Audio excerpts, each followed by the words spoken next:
안녕하세요. 저에게는 아주 특별한 자식이 있는데요. 저는 그저 평범한 70대 주부일 뿐이지만 제 자식들은 굉장히 특별한 아이들이기에 제 아이들에 관한 이야기를 하고 싶어서 이렇게 글을 몇 자 적게 되었습니다. 제게는 큰아들과 둘째 딸, 그리고 막내딸이 있습니다. 이 중에서도 둘째 딸이 가지고 있는 특별한 이야기를 좀 들려드리려고 해요. 하지만 그 전에 이 아이가 있기 전과 후에 우리 가족에게 어떤 일들이 있었는지 먼저 설명을 드려야 할 것 같습니다. 먼저 저희 부부 이야기로 시작해 볼게요. 남편과 저는 회사에서 만난 사내 커플이었어요. 그 당시 저는 사회생활을 그 회사에서 처음 하는 거라 긴장도 많이 했었고 부족한 게 많았는데요. 그런 제가 회사 생활에 잘 적응할 수 있도록 물심양면으로 도와준 사람이 바로 제 사수였던 남편이었죠. 정말로 남편은 사수 중에서도 특급 사수였어요. 그때 저와 같이 회사에 들어갔던 동기들 중에 저처럼 좋은 사수를 만난 친구들은 없었거든요. 그래서 저와 제 남편은 처음에는 신입과 사수로서 굉장히 좋은 관계를 유지했어요. 그러다 어느 정도 시간이 흐른 뒤에 연애를 하다가 결혼까지 꼴이 나 케이스였죠. 그렇게 저는 시어머니와 서방님을 만나게 되었어요. 두 분은 처음 봤을 때부터 인상이 너무 선하고 좋으셨는데 실제로도 절 진심으로 반겨주셨답니다. 그래서 저는 남들이 말하는 시집살이 같은 것도 없었어요. 그저 남편과 알콩달콩 잘 지내며 결혼한 지 1년 만에 바로 아들을 출산했고 3년 뒤에는 딸도 낳게 되었죠. 저희 부부가 이렇게 순조롭게 아이를 낳고 결혼 생활을 하고 있는 동안 서방님에게도 설레는 일이 생기게 되었답니다. 그건 바로 동서를 만난 일이었어요. 그 당시에 서방님은 프랜차이즈 치킨집을 하고 있었는데 동서가 서방님들 가게에서 일을 하다가 만나게 되었다더군요. 서방님과 동서가 둘이 손을 잡고 인사를 드리러 왔을 때가 아직도 눈에 선해요. 얼마나 잘 어울리는 부부였는지 모릅니다. 둘 다 선남선녀가 따로 없었죠.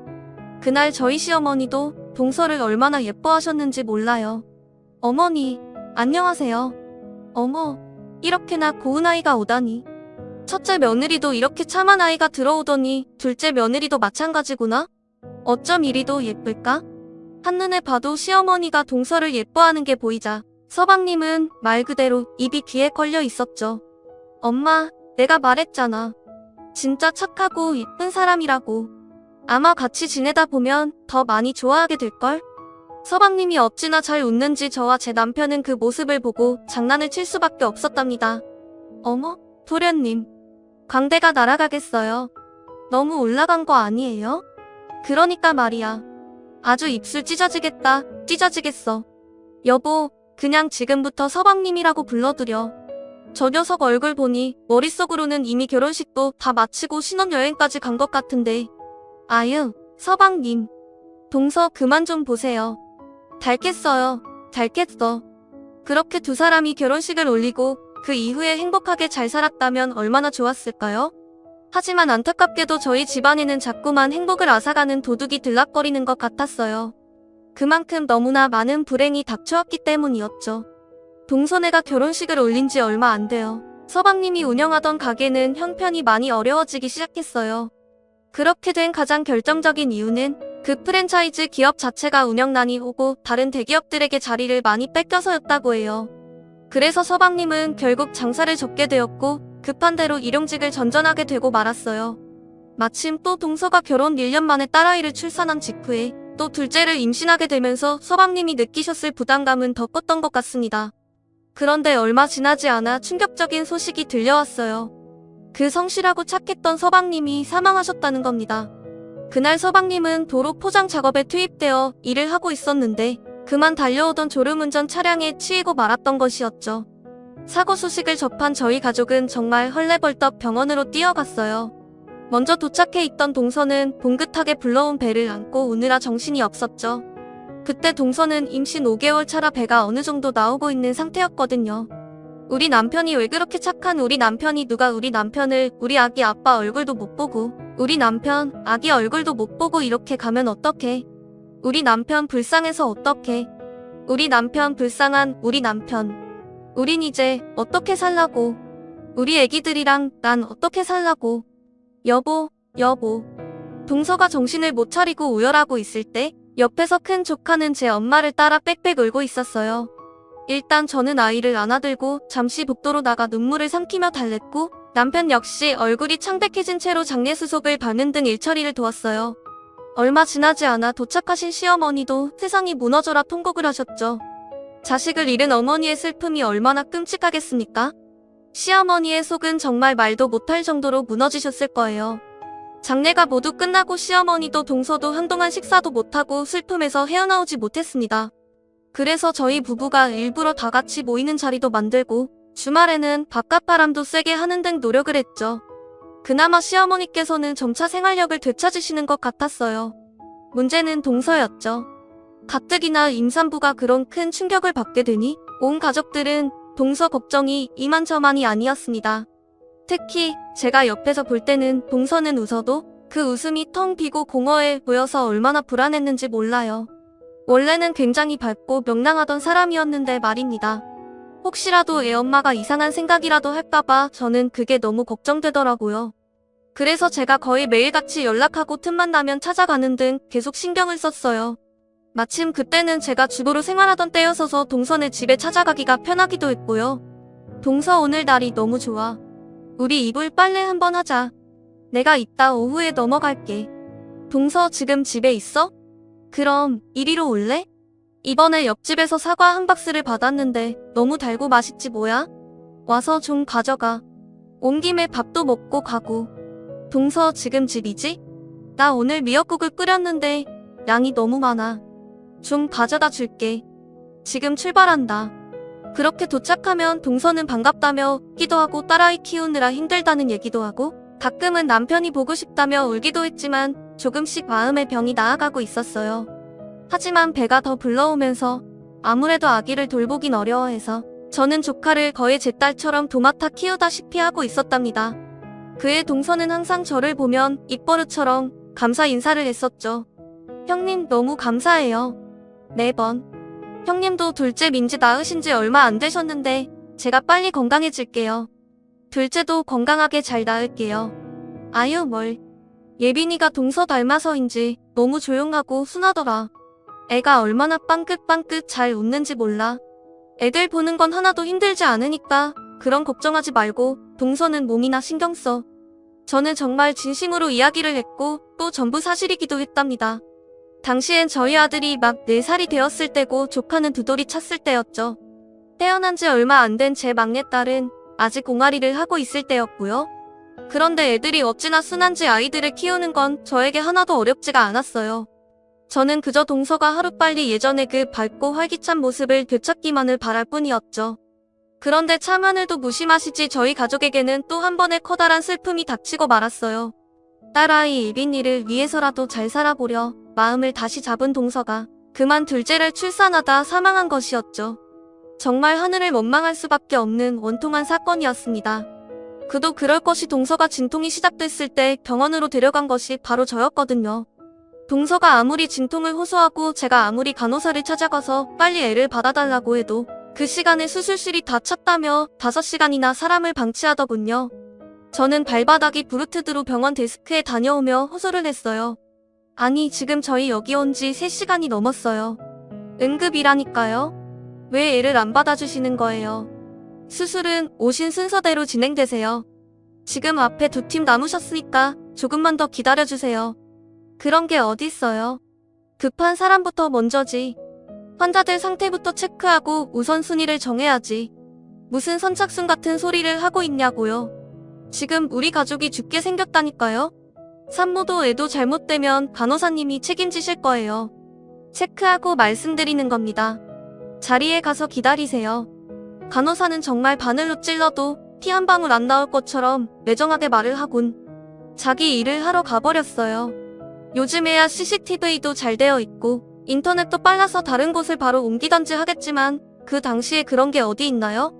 저희 지역에서 제일 큰 병원이라고는 그곳밖에 없었고 다른 지역에 있는 병원으로 빨리 옮기는 일은 막막하기만 했을 뿐이었죠. 그렇게 5시간 만에 수술실에 들어간 동서는 결국 제왕절개를 통해 아이를 낳았지만 아이는 출산 후 1시간 만에 산모였던 동서는 하루 만에 하늘나라로 가버렸어요. 저희 가족은 그 모든 상황을 눈으로 보고도 믿을 수가 없었죠. 소식을 전하는 의사의 말은 황당하기만 했습니다. 출산 중 태아곤란증이 발생해 이런 문제가 생긴 것 같습니다.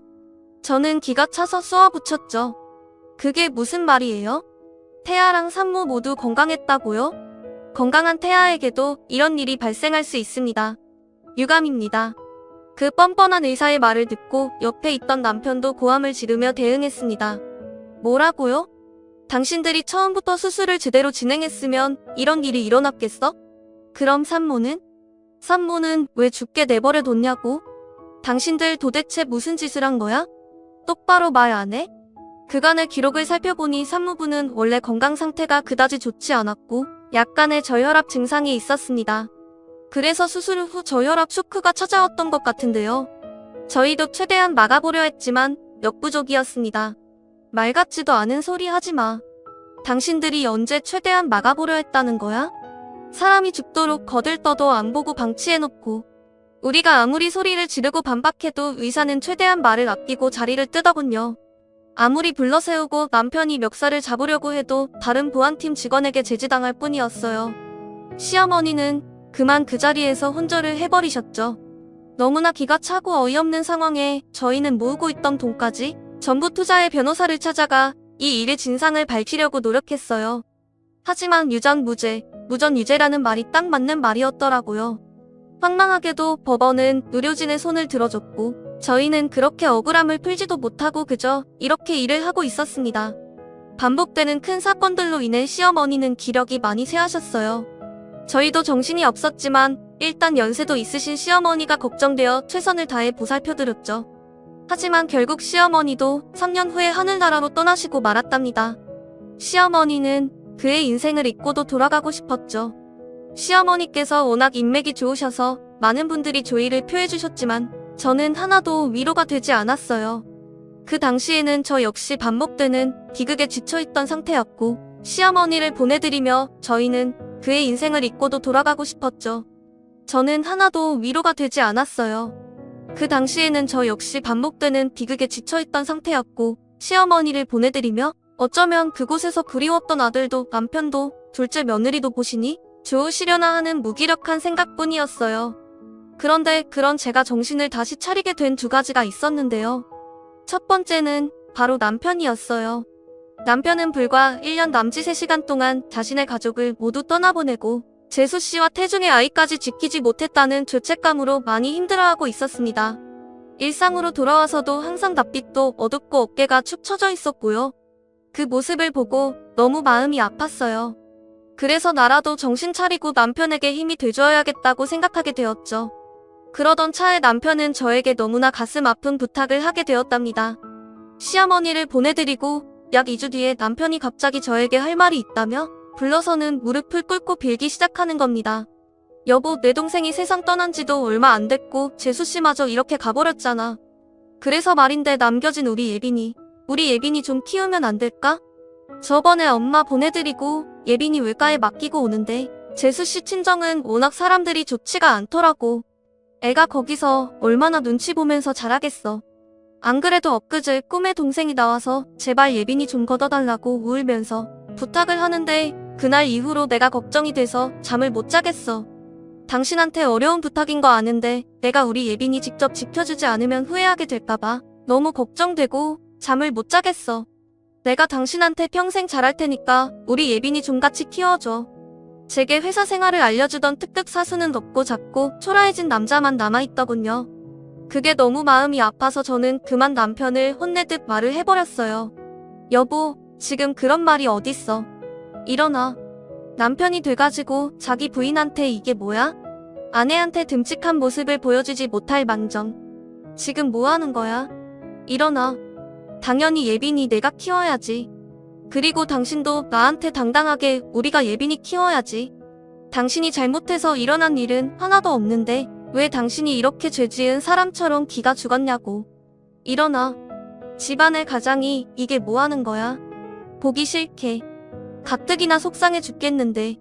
말을 하다 보니 저도 감정이 북받쳐 울고 그런 저를 보며 남편도 눈물을 흘렸답니다. 여보, 정말 고마워. 정말 고마워. 내가 앞으로 우리 애들 그리고 예빈이까지 정말 예쁘게 키울 수 있도록 더 열심히 노력할게. 정말 고마워.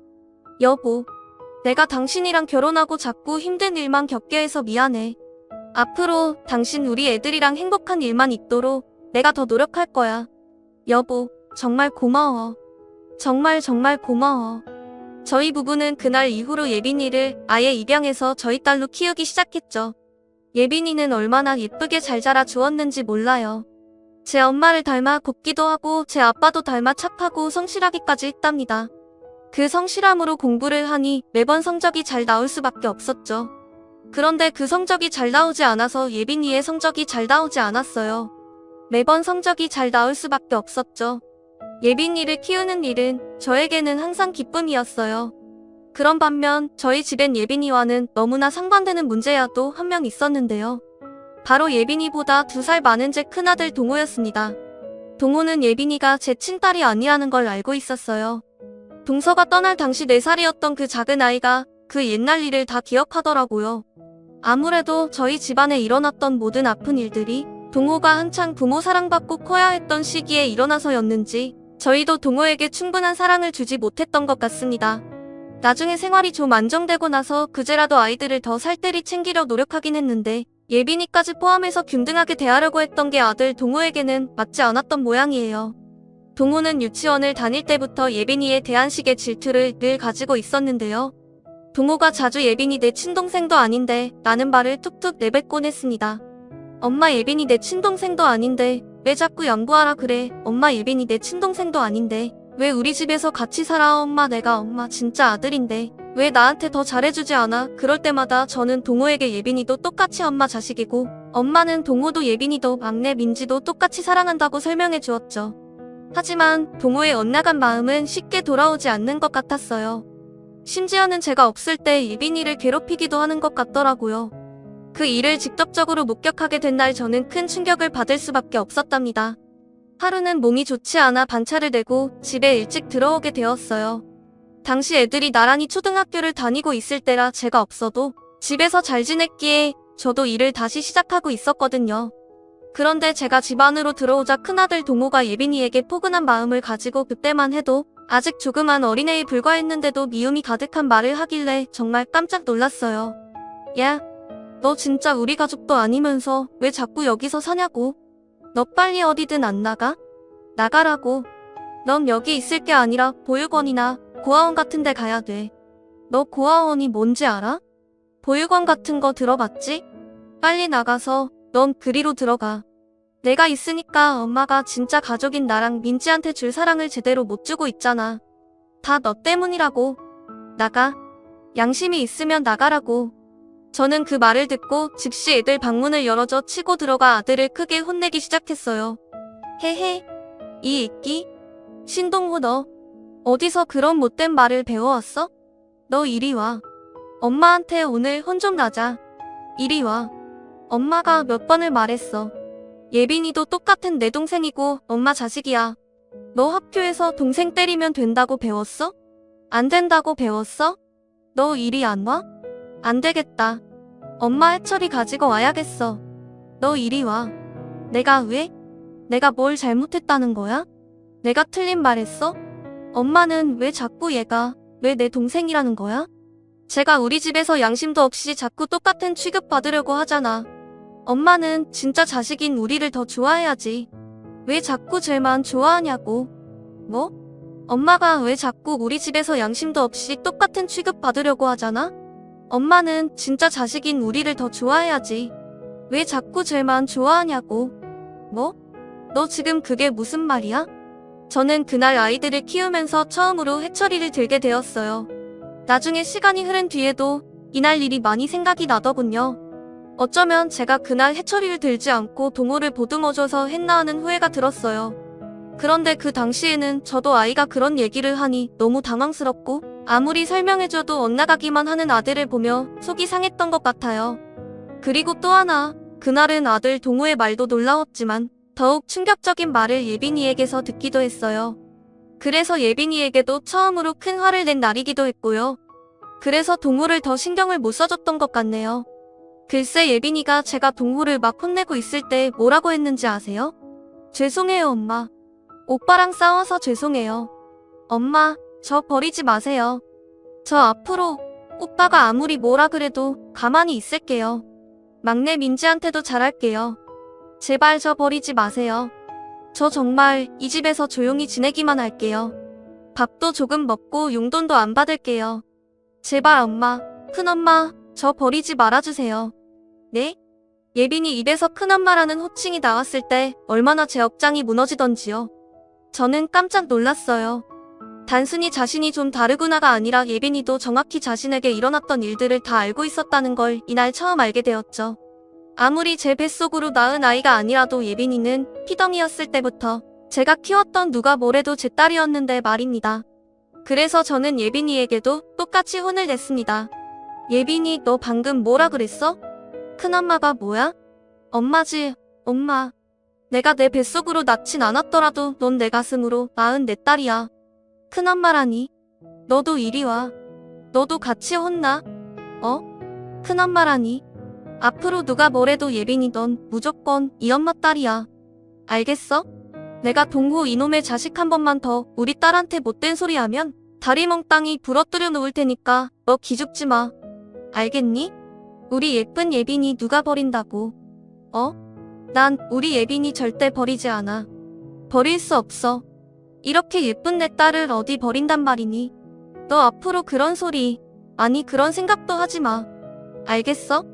그날 저는 예빈이와 함께 서로 부둥켜 안고 엉엉 울었고, 그날 이후로 예빈이는 정말로 두 번 다시 저에게 큰엄마라는 말을 하지 않았어요. 하지만 동무는 더 크게 엇나가고 말았답니다.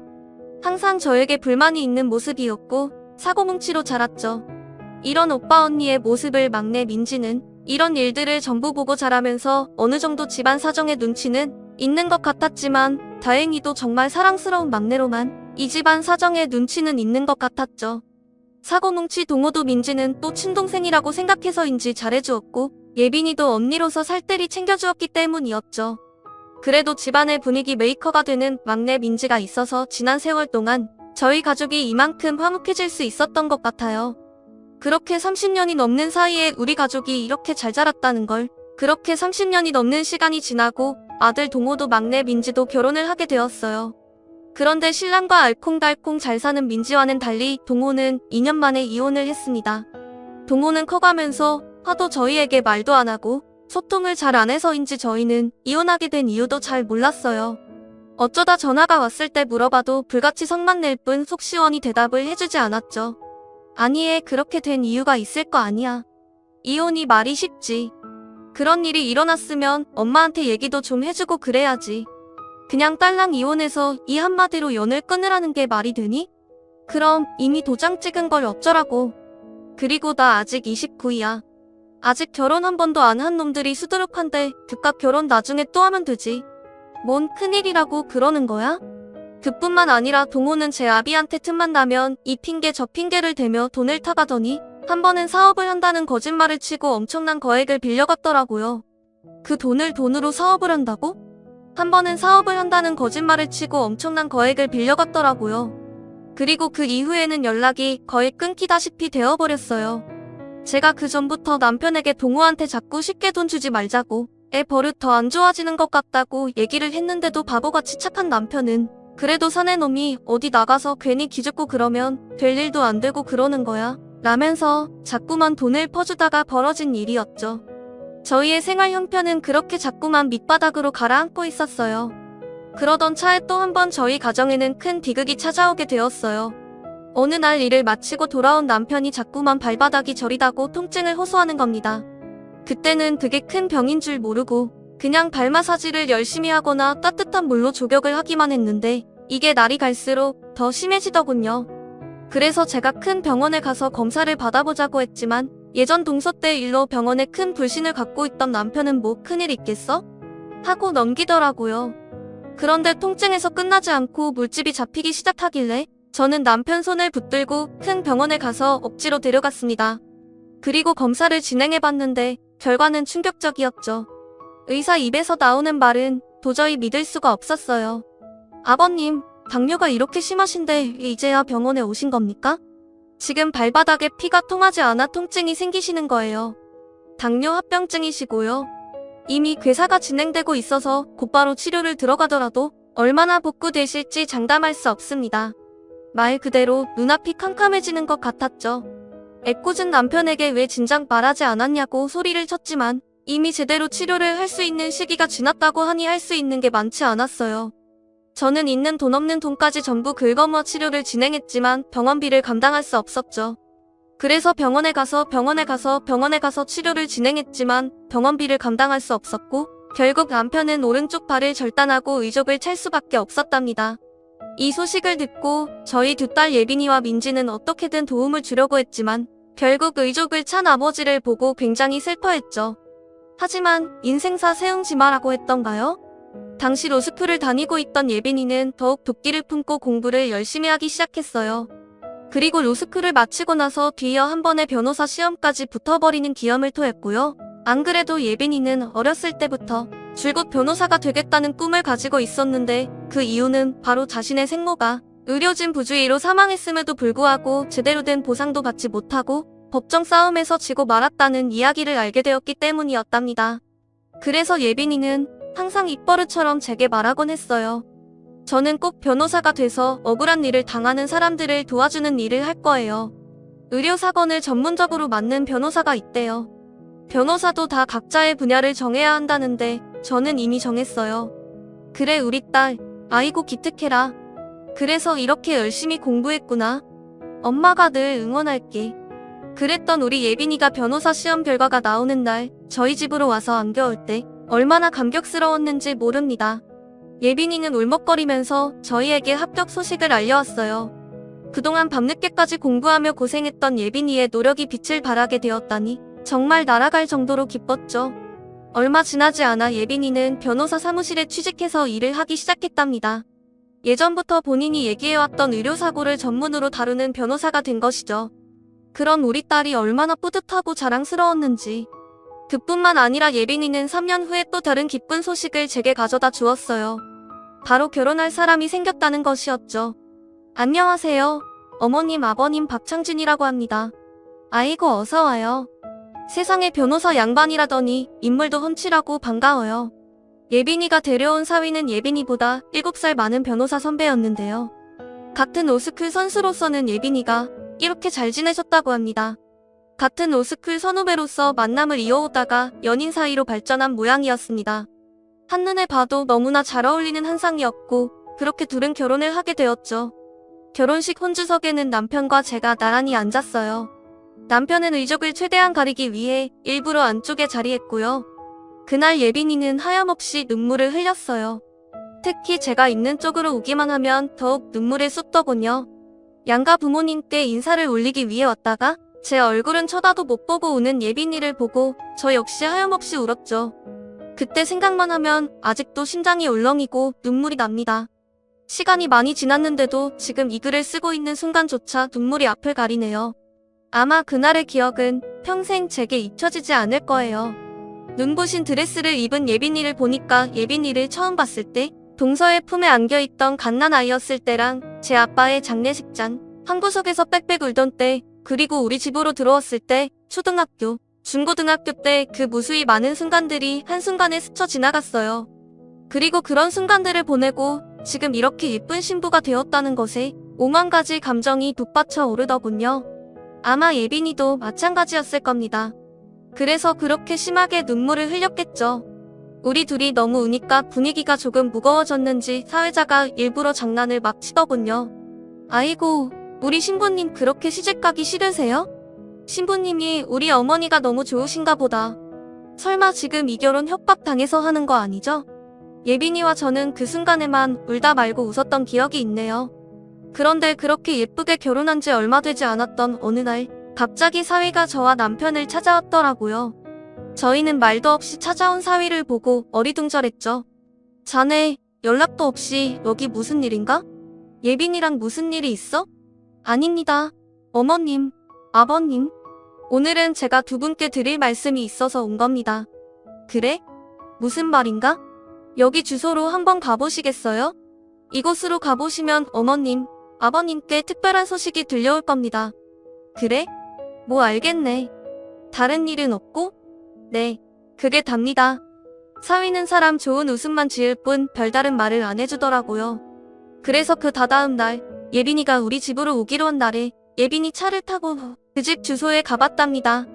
그랬더니 거기에서 무슨 일이 일어났는 줄 아세요? 저희 부부는 정말 놀라 뒤로 자빠질 뻔했어요. 그곳은 서울 한복판이었는데 딱 봐도 외관이 세련되고 깔끔한 아파트가 있는 자리였거든요. 너무나 놀라서 뒷좌석에서 두 눈을 동그랗게 뜨고 있는 저희 부부와 달리 예빈이는 너무나 익숙하게 아파트 지하 주차장을 들어가고 동호수를 정확히 찾아 주차를 하더군요. 얘, 여기가 어디니? 아니, 지금 어디로 가는 거야?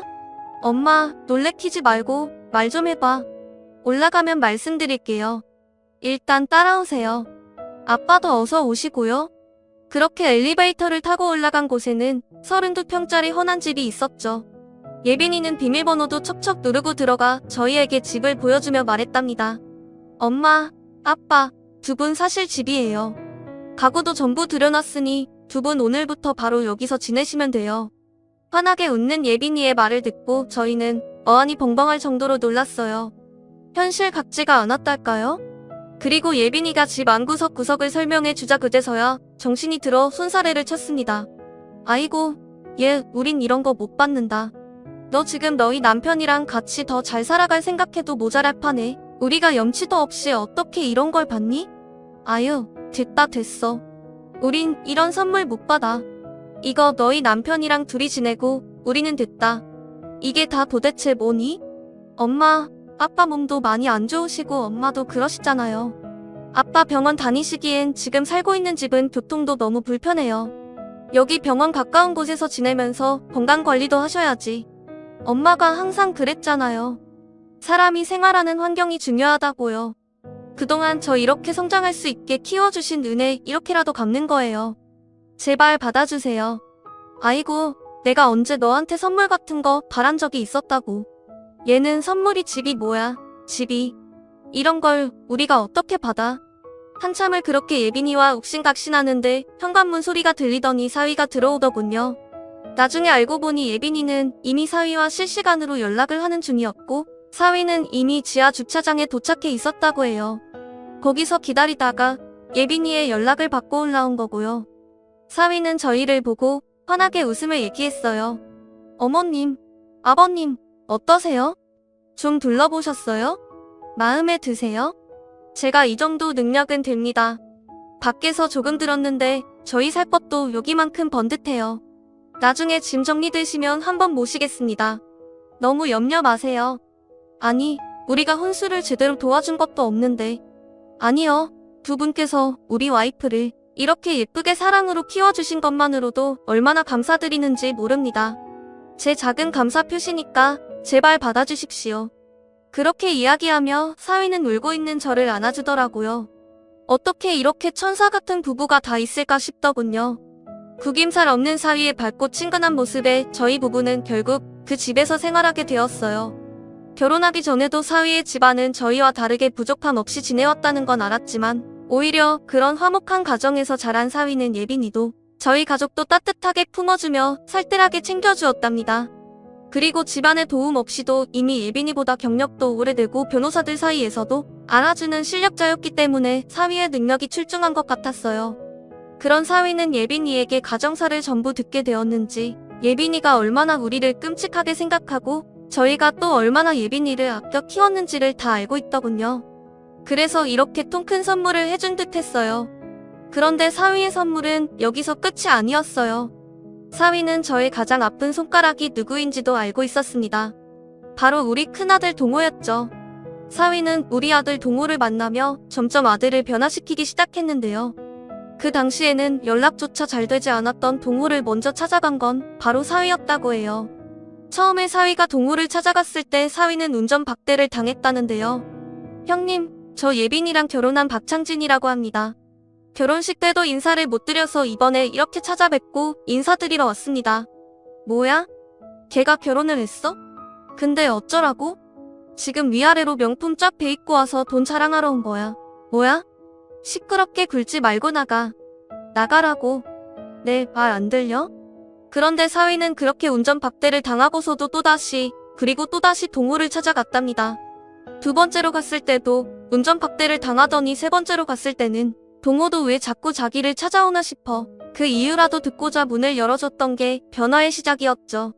사위는 그렇게 총 5번이나 동호를 찾아갔다고 해요. 사위가 그렇게 끈질기게 동호를 찾아간 목적은 분명했습니다. 바로 자신의 사무실에 취직하라는 것이었죠. 아니 언제까지 이렇게 백수로 지내실 겁니까?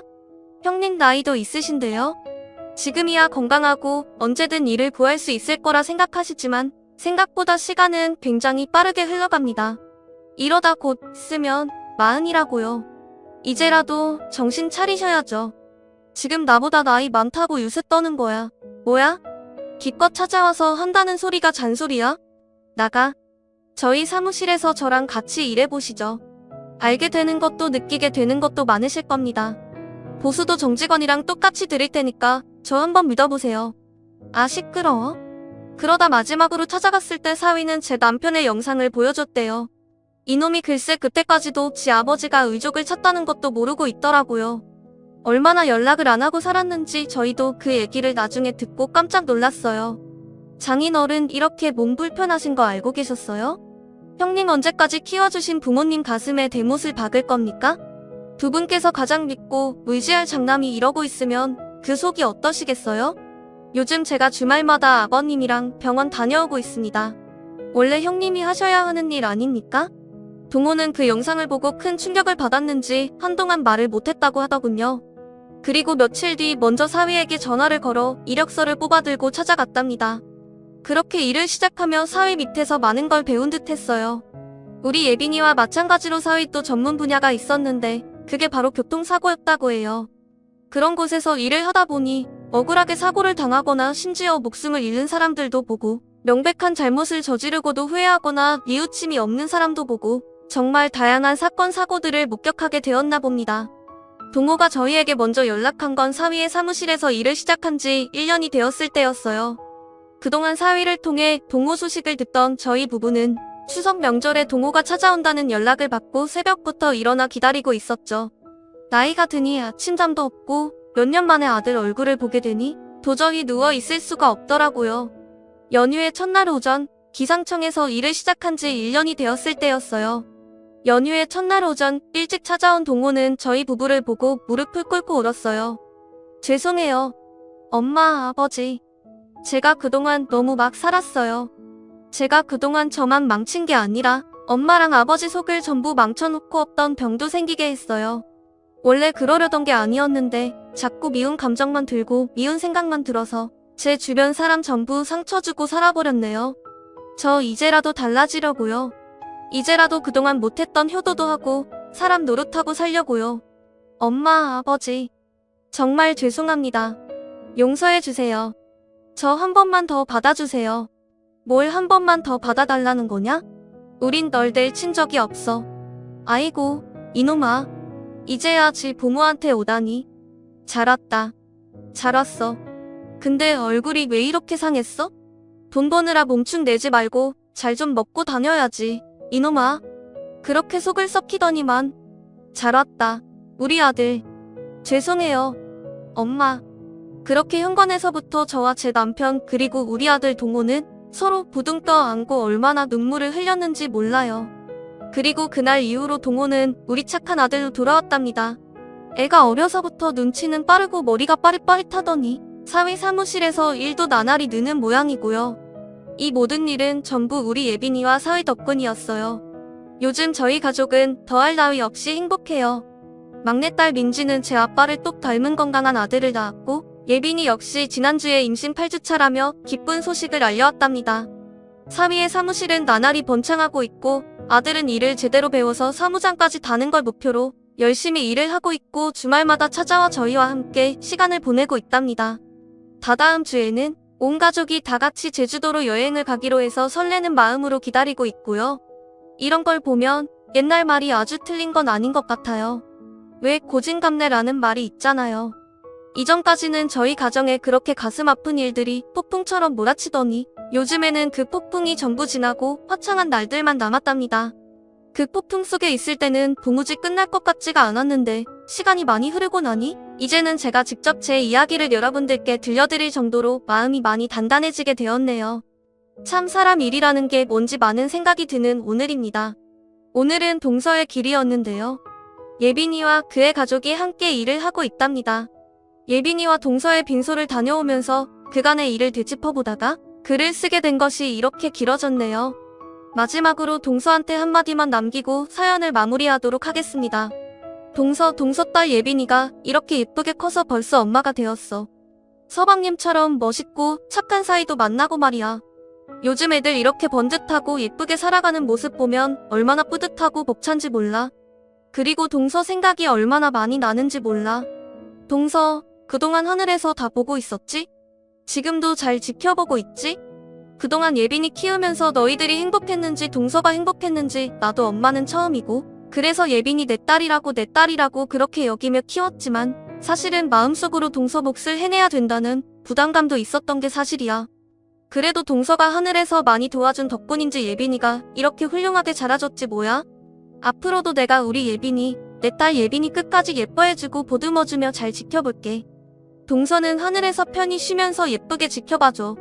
동서, 나한테 이렇게 예쁜 선물을 주고 가서 정말 고마워. 지금까지 제 이야기를 들어주신 모든 분들께 감사드립니다. 감사합니다.